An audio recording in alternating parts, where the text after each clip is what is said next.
I know y'all getting sick of me, but listen, I have thoughts. I have thoughts, and I have to share them. Yes, I do. I have thoughts and opinions. That's the whole point of this YouTube page. But listen, y'all. I've been like combing through the internet with and reading different posts and articles. Um, and also trying to get myself educated on Proposition 65 and what it all means and why Mielle in particular was found in violation. And I found out that it's in regards to their strengthening shampoo that has the cancer causing ingredient. I cannot pronounce the name of it, but I'll put it up here somewhere in this video. So I've been hearing, reading a lot of opinions, everything from people saying that, black people are so quick to cancel, certain companies or other black people, or it's a conspiracy with white companies who prey on successful black companies, and then they, push all this money in their face and get them to sell. And then here we are. And I have a lot of thoughts on those things because I don't think it's so much. People got to realize, and this is where, this is really the point I want to make. People got to realize that when we finally find products as black people, you got to go back in the history of how products were not marketed to us. They were not made for us, for our hair, for our needs. So when we finally got products that cater to us and our needs, that meant a lot. That meant a lot to us. Just like it meant a lot when CJ Walker and Annie Trombone, what's her face? When they created products for black people, because there was such a huge need and they were able to sell them in the black communities all across the US. That meant a lot to us because we didn't have that. Y'all, we were using bacon grease on our hair. My mother told me stories of how they use, she grew up in the dirt poor South, and they had to use bacon grease and lard on their hair and scalp, and also as a way to keep out lice and bed bugs and all that. They called tetter, that's what they called it. But we were reduced to that. So to finally get products that were made for us, by us, and accessible in our communities, and then eventually accessible in the stores and things of that nature, that means a lot. And I think people don't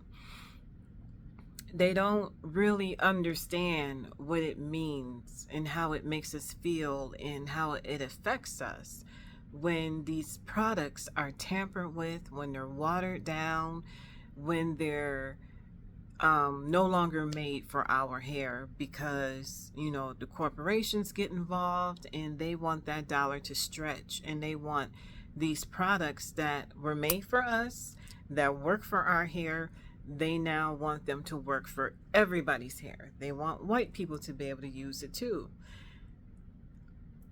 And this is the problem. This is why black consumers get so upset, because we can never have anything just for us, especially if it's something that's profitable, something that we as black people buy.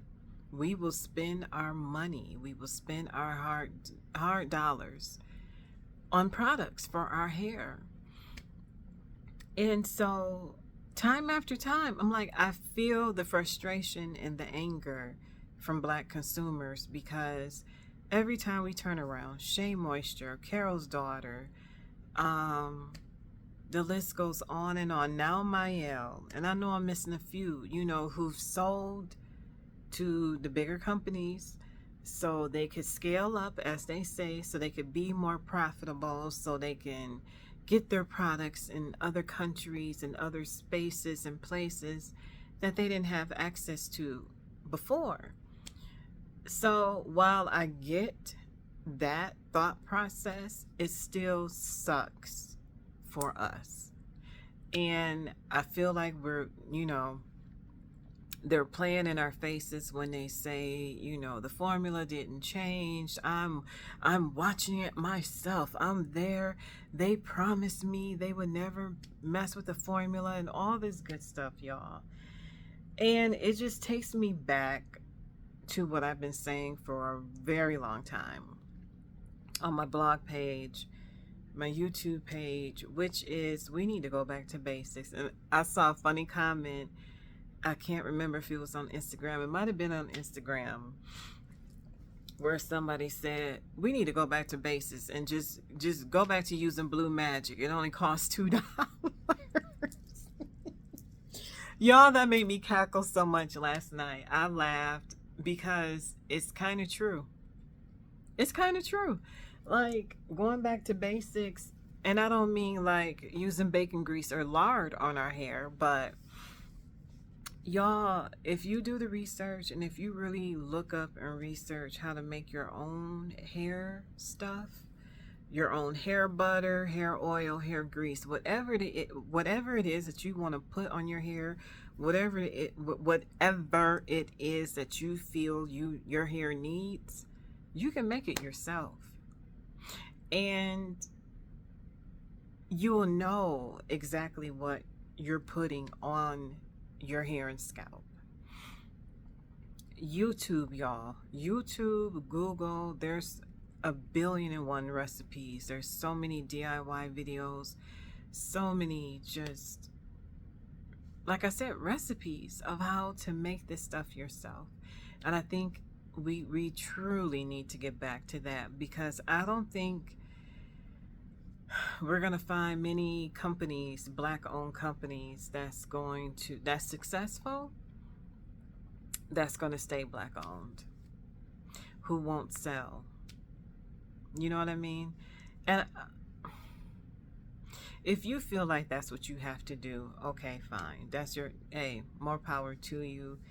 But again, the black consumer are the ones who end up suffering, because now we're left to try to figure out, okay, who can I use now? And I'm so glad that in the comments, and even especially on Instagram, under the Mael video, a lot of people chimed in and name dropped other black-owned companies, hair care companies that, for us to use and try to look up. And that's exactly what I'm going to do. I'm going to keep putting out those lists too of black-owned companies, hair care companies. And if y'all know of any, drop them in the comments too. We got to keep this train going, because I hate this, but it's like no sooner than we find a company that we like, a company whose products are awesome and they do right by our hair, they're gone.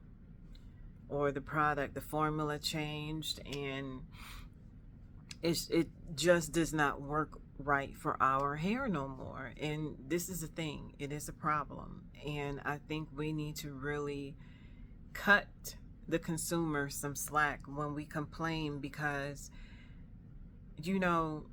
again, to go from not being considered to not being looked at to not being deemed as important to create shampoos and conditioners and oils for our hair for so long, and then to finally get these things, and then no sooner than we're buying them and loving them, they disappear, they're gone. I feel the anger, I feel that frustration, and people are quick to put us down, the consumers, say that we don't understand the business, or we don't use the products properly, or we not washing our hair enough, or we use the products wrong, we're using too much. And don't put down the consumer. Don't do that, because if it wasn't for us, your brand would not have been successful. If it wasn't for us, your brand would not have blown up the way it is. You know what I'm saying? Like, we know a good thing. We know a good product when we have one. And I'm kind of getting tired of people dumbing down or making the consumers, the black consumers, out to be dummies. Like, we're the ones that's buying things. We're buying all the stuff to see what works. And then when we find what works, guess what? We tell other people. And that's how you blow up. So don't dumb us down. Don't make us out like we don't know what we're talking about, and like we don't know when we're being gaslit. We know. We hear it. We see it. So I just wanted to say that, y'all. I think this is the last video I'm going to do today. I'll talk to y'all later. Bye-bye. Get in those comments. Let me know your thoughts. Bye.